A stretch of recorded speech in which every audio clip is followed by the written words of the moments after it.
That's Rod Serling introducing an episode of The Twilight Zone more than half a century ago. Starting tomorrow, the show is back in an all-new series on CBS All Access. Imagine learning that one episode of The Twilight Zone vanished from sight for more than 55 years. Locked away, muffled, and scrubbed from schedules, the lost chapter has finally returned. Why did censors bury it? What danger hid inside the film? And why does it thunder with new meaning right now? We are about to cross a doorway of fear, silence, and long-awaited redemption. Welcome once more to the Twilight Zone. Entering the zone. In 1964, a single Twilight Zone episode flickered across screens once, then slipped into darkness. It escaped syndication, skipped every rerun, and was quietly erased from the show's proud history. What secret inside those 25 minutes set off alarm bells? Why has the vault finally opened in 2025? To grasp the answer, we need to rewind to the show's daring birth. The Twilight Zone burst onto CBS on the 2nd of October 1959, and television had never seen anything like it. Viewers did not return each week to a familiar hero. Instead, every broadcast delivered new faces, fresh settings, and a plunge into strange territory. Threading these tales together was the calm yet warning voice of Rod Serling. He wrote or co-wrote 92 of the 156 episodes and narrated each chilling turn beginning with the second installment. America in those years was riding a wave of post-war comfort while shaking with hidden dread. Nuclear fire, communist spies, and violent unrest. Serling, a veteran who had faced real horror, refused to write empty escape. His scripts tackled fear, guilt, injustice, and the vast unknown. He understood that the deepest terror came not from aliens, but from human choices. Through his stories, he asked, what kind of world are we building who gets to survive in and who gets erased? Many episodes echoed the Cold War, the Red Scare, and a haunting doubt about whether humankind deserved to last. In the famous Time Enough, at last a gentle reader survives atomic ruin only to break his glasses and lose the one thing that gave him hope. In the shelter-friendly, neighbors turn savage within minutes when they think a bomb is falling. These were not bedtime fantasies. They were mirrors, polished with science fiction, so that sensitive gatekeepers would not smash them. That disguise was Serling's shield. When a script was set on Mars, a lesson about racism in Alabama could slip on air. When a story used a mind-reading mutant child, the real target was unchecked power. Sponsors and network censors often relaxed if a tale involved robots or spacemen. Yet even within this clever armor, danger lurked. Serling knew the pain of censorship well. In 1956, his live drama Noon on Doomsday, meant to address the killing of Emmett Till, was gutted until the victim became an unnamed outsider. Furious, he vowed to seize back control, and the Twilight Zone was his weapon.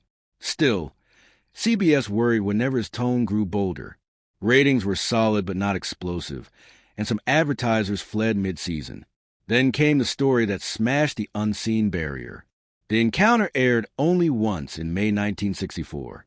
Neville Brand played a bitter World War II veteran, and a young pre-Star Trek George Takei appeared as a Japanese-American man. The plot unfolded inside one cramped attic and ended in violent tragedy. Viewers flooded CBS with complaints. Some called the script dangerous, while Asian-American groups condemned the hint that Takei's on-screen father had betrayed his country. The network panicked and pulled the reel. For decades, the encounter became a phantom. Cable marathons, DVD sets. Even hardcore fans could not see it. But why is the curtain lifted now? That answer reaches far beyond 1/2 hour of film.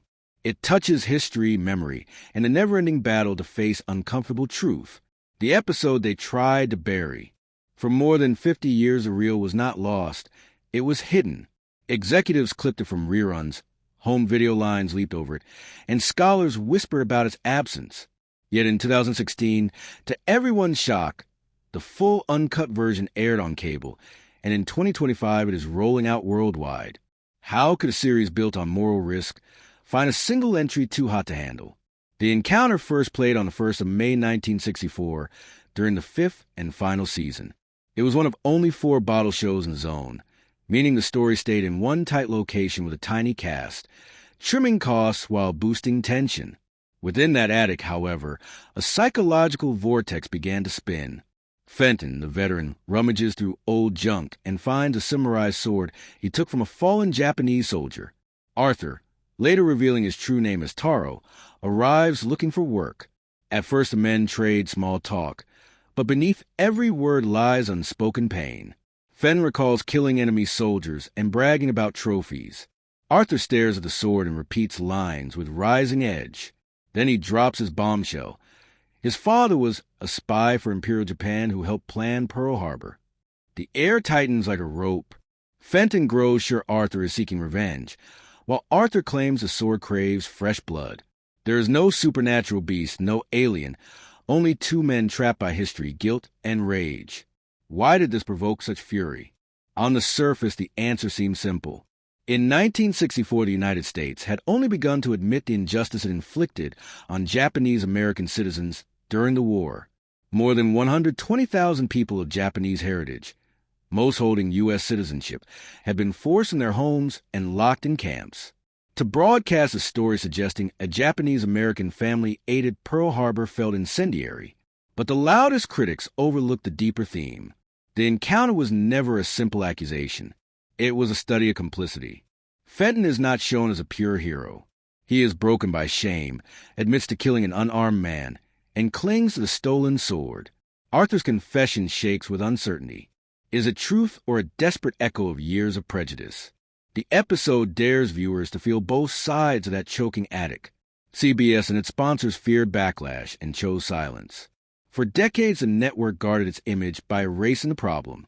Yet time moves forward, and audiences grow hungry for honesty.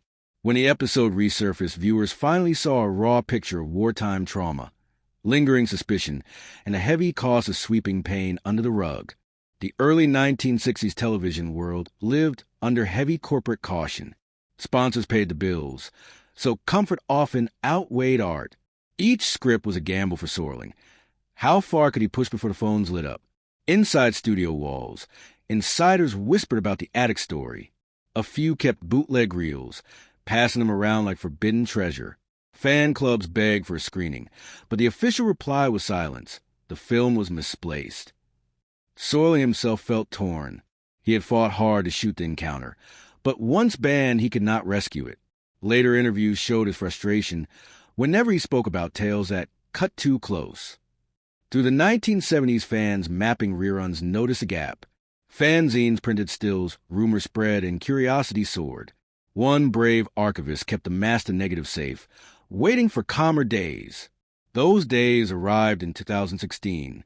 A specialty channel slipped the encounter into a marathon, and social media erupted. Some praised the honesty, others flinched, yet most agreed the lost chapter was vital. Debate grew. Students screened the attic duel in class. Podcasters broke down each line, and by 2025, streaming sites raced to add the restored print. Its return proves that art buried in fear can still rise and roar. It urges us to face prejudice and guilt instead of hiding them. If we bury hard stories, we invite them back in new and painful forms. Scholars now comb studio vaults for other suppressed scripts. What they uncover may change what we think we know, and the next twist could be moments away. That chain reaction also forced networks to examine their own archives. Executives who once were behind contracts now face an audience that demanded openness. Panel discussions on mainstream channels asked whether any story should ever be locked away again. Viewers who had never watched black and white shows tuned in, drawn by the mystery of a reel that could challenge modern conscience. The ripple spread worldwide as well. Overseas broadcasters scheduled special nights to air the attic drama followed by town hall talks, proving that a story born in one era can spark fresh justice across oceans. A secret cuts both ways. Arthur is no simple victim, and his shocking confession about his father drips with doubt. Is it fact or story he absorbed as a boy behind barbed wire? Is he handing Fenton pure truth, or a jagged metaphor about growing up in a country that caged him, then demanded gratitude? Even the sword, he says, has a spirit, hangs in the attic like a curse that can be read as real magic or as a symbol of violence passed from parent to child. Nothing is spelled out, and that is a twist that rattled every viewer. No heroes, no comfort. Television in 1964 worshipped clear champions and obvious villains, yet the encounter offered none. Complaints poured into CBS within hours. Sponsors threatened to bolt. Some called the script racist. Others shouted that it mocked America, and many howled that it was too savage for prime time. Executives already fretting over slipping ratings and rising costs panicked. Instead of defending Rod Serling's right to swing for the fences, they yanked the reel from syndication with barely a whisper. A myth begins. When the Twilight Zone entered reruns, cable marathon, home video, and later streaming, one attic remained sealed. Fans traded fuzzy stubs like forbidden treasure. Rumors spread that the film had been burned, while others swore the uproar was blown out of proportion. George Takei, who had tasted internment as a child, stayed mostly silent for decades until he rose as a fierce voice for civil rights and historical memory. A jolt in 2016. Sci-Fi Channel stunned everyone during its famous New Year's Eve marathon. It announced that the encounter would air uncut for the first time since 1964. No edits, no warnings, just a raw attic drama, as if it had never vanished. Viewers old and new froze in amazement. Longtime fans gasped, younger audiences reeled at the intensity, and nearly every watcher agreed that this was one of the most potent chapters Rod Serling ever penned. Why the encounter still hits like a hammer. 50 years gone, still a punch to the gut. How does a cramped two-person play from 1964 feel more dangerous than sprawling modern dramas? The answer hides not only in what it shows, but in what it drags out of us. The story forces us to confront war's aftershocks, the holes in our memory, and how guilt, private and national, travels through generations like an heirloom no one can pawn. History on the floorboards. Few viewers in '64 knew George Takei had lived the nightmare his character hints at. As a child, he was shipped with his family to an Arkansas internment camp run by the United States after Pearl Harbor. No crime, no trial, just cold fear and racial suspicion. Takei has since recalled guards aiming rifles at a 5-year-old boy and a father trying to shield him from shame. Those scars shaped his identity and his lifelong fight for justice. Layers of betrayal. In the attic, Takei's Arthur goes further than memory. He whispers that his father was a spy who helped plan Pearl Harbor. One line detonates all hope of safety. Whether we believe him or not, a seed of inherited guilt sprouts. Arthur becomes a face of treachery stamped on a community. While Fenton stands across the room, clutching a trophy taken from a man he might have killed after surrender. Both men are carved by violence, and both radiate menace. Serling's razor. The writer refuses to hand us an easy villain. Arthur is the son of people crushed by their own nation, yet bitterness drags him towards self-harm. Fenton is a veteran eaten alive by shame, yet racism warps him into a threat. Viewers cannot cheer one side without staring at the flaws of the other. That stalemate is exactly what Serling wanted. To trap the audience inside the attic with no moral escape. Past equals present. The world outside our window has not changed as much as we wish. In recent years, anti-Asian hate crimes have surged, especially during the COVID-19 pandemic. Citizens born in the United States were told to go back to China. Women were attacked on subways. Elders were shoved and killed, and misinformation fanned the flames. In that light, the attic feels modern, not dated. Fenton's paranoia mirrors suspicion still aimed at outsiders, while Arthur's bruised pride mirrors the anger marginalized people must swallow. The national attic.